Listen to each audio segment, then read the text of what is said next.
And then I was just thinking about earlier for my must-haves and what would be nice to have. I forgot to add a couple things.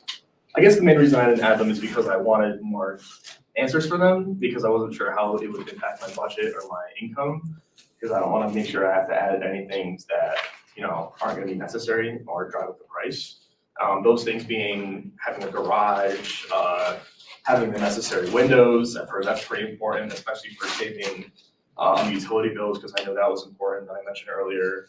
Or even having a certain door, the length, the width, how strong it is. I'm not quite sure if that's important. Or even how many stories that house is. Like I'm not sure. Should I keep it to a minimum? Should I look for the best things? I want to make sure I'm like price efficient with it. Or maybe is there a way we can just tack it on the seller? That lender right there, let's just make sure they cover it in their housing agreement. I'm not sure what that process is.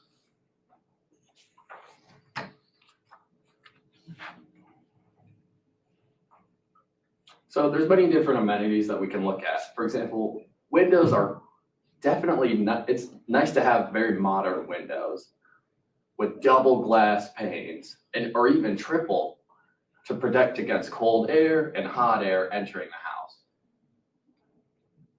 So this will help save on your electricity bill through better insulation. Garages are very nice for storage, but they're also essential to make sure that they have proper insulation to protect against cold or hot air as well.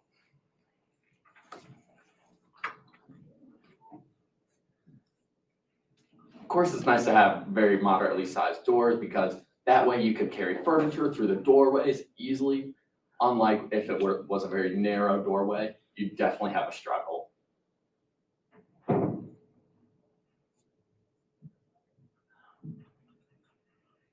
And what was that other thing you mentioned after the doors? Oh, the main three were garages, windows, and doors. Those are the main three.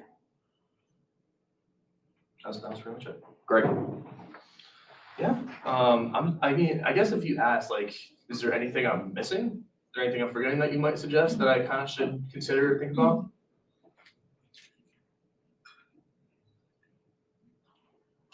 Not that I can think of at the moment. All right, that's fair. Only thing I have in mind is that we can now start discussing strategies in relation to when making offers on the house, what that process looks like, how you can approach it, and how we can come to a win-win situation. So we can discuss different strategies such as home appraisement,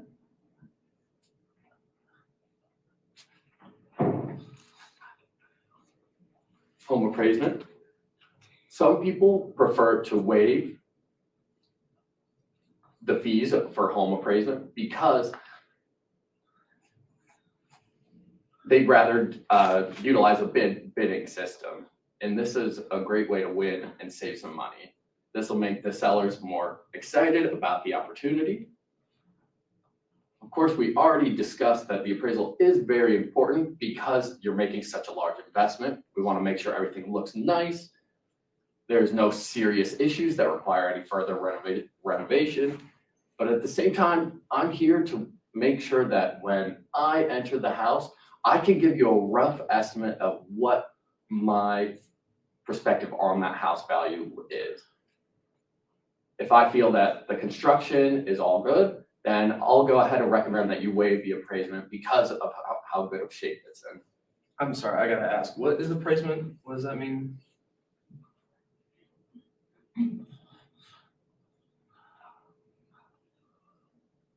Appraisement means what the value of the house is or the worth. Some banks will look at a house and think that it's about $250,000, whereas they might charge you $300,000. So it's up to you to make the difference because the bank is only willing to give $250,000. That's their appraisement. So if they value the house at $250,000 and you have $200,000, you're all in the clear. The bank will willingly give you the money. Cool, sounds good. Yeah, I mean, I'm a bit nervous about everything like that, again, you do all of that sort of things. I'm just trying to give them my wants and what I'm looking for. But like, what if I go through that whole process? We get the loans, we get the paperwork going. I have a good walkthrough, good relationship, and then the offer just isn't accepted right away. Like, is it just gone? Do I have to wait? I don't even know what is that? Good question. If your offer is turned down, the seller will oftentimes explain why it was. Sometimes it's just a matter of not offering enough money, or they might even like your offer, but think that it's not suited to the home inspections.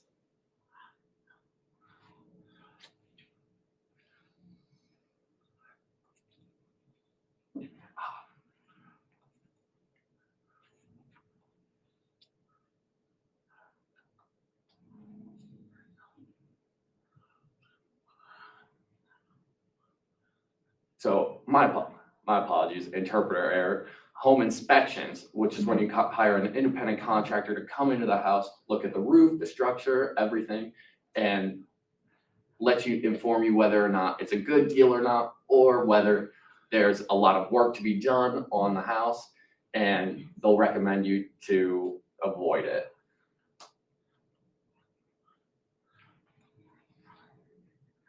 So I will go ahead and type up a report of things that we wished for the seller to fix before you buy it.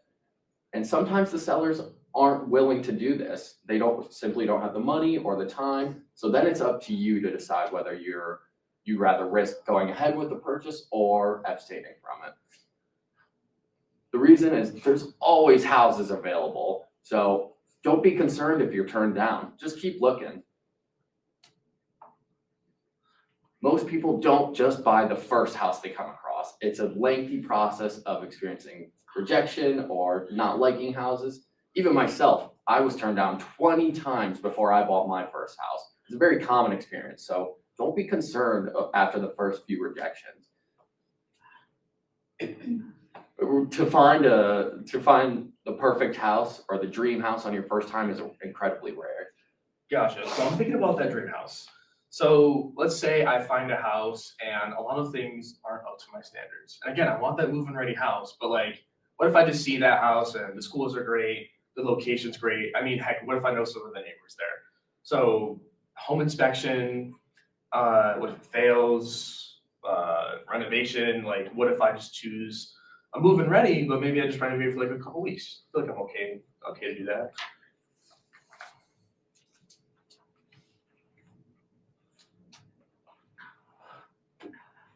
Of course, you could go ahead with this, but I would always advise you to follow what the inspector recommends. If there's something on the report, for example, oh, it needs a new roof, and that'll cost $15,000, that might be out of your budget. So unfortunately, it might be best to move on in circumstances like this.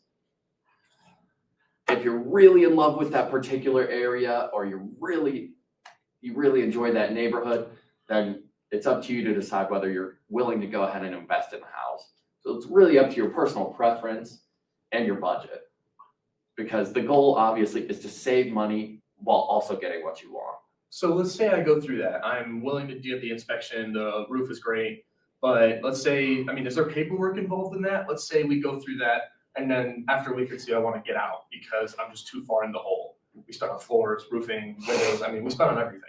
So am I just screwed? Am I just too late getting out of it?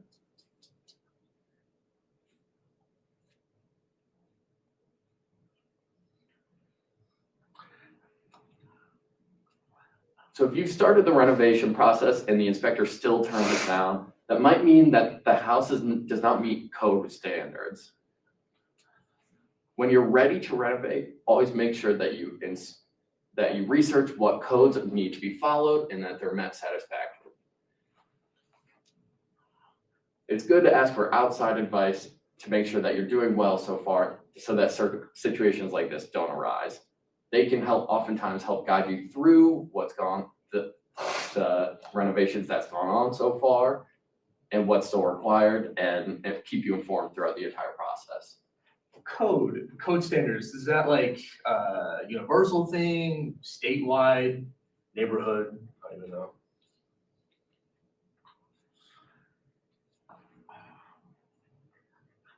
So there's varying levels of code. For example, counties have their own code, they have state code, and even national codes. For example, nationally, if you want to renovate a bedroom, there must be a window for escape and a closet before you can label that room a bedroom. Additionally, the roof needs insulation to a certain thickness. This is called the R value. So the minimum standard depends on the location. Some other places may require a shorter R value, whereas other places require more dense insulation. So really, it's up to us to research as we go along. Yeah, it's a lot of math, R values and whatnot. Definitely don't know about that. Pretty informative though. I was just thinking about something else too. I can't even remember what they're called. Like when there's like a leader in a neighborhood, is it like an HSA? Like when you gotta run code by like that one person that keeps an eye on all the houses in the neighborhood. I can't remember what that's called. Like you can't have like trash on the driveway, or else like they're gonna be upset and they're gonna fine you for it. I forgot what that's called.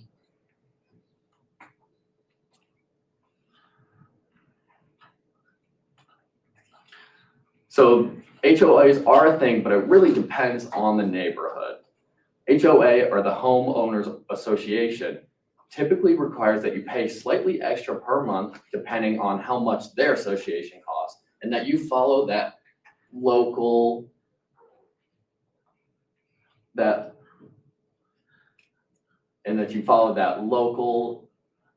places, rules, and regulation. Oftentimes they'll be posted on signage that there is an HOA in the area because you must very strictly follow their rules and regulations.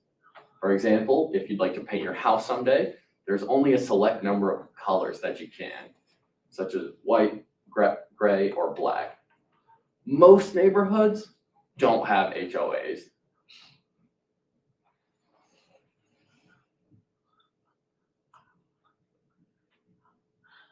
So oftentimes, you won't be fined for throwing garbage out onto the street unless your neighbor sees something going on. They can report you, and once the state comes to inspect it, they'll send you a violation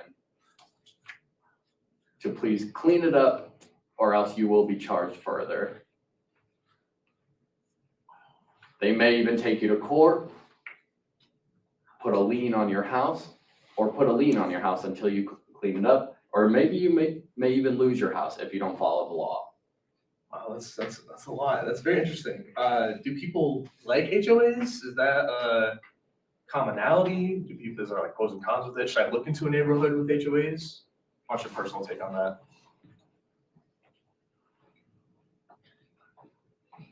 So, of course, HOAs have pros and cons.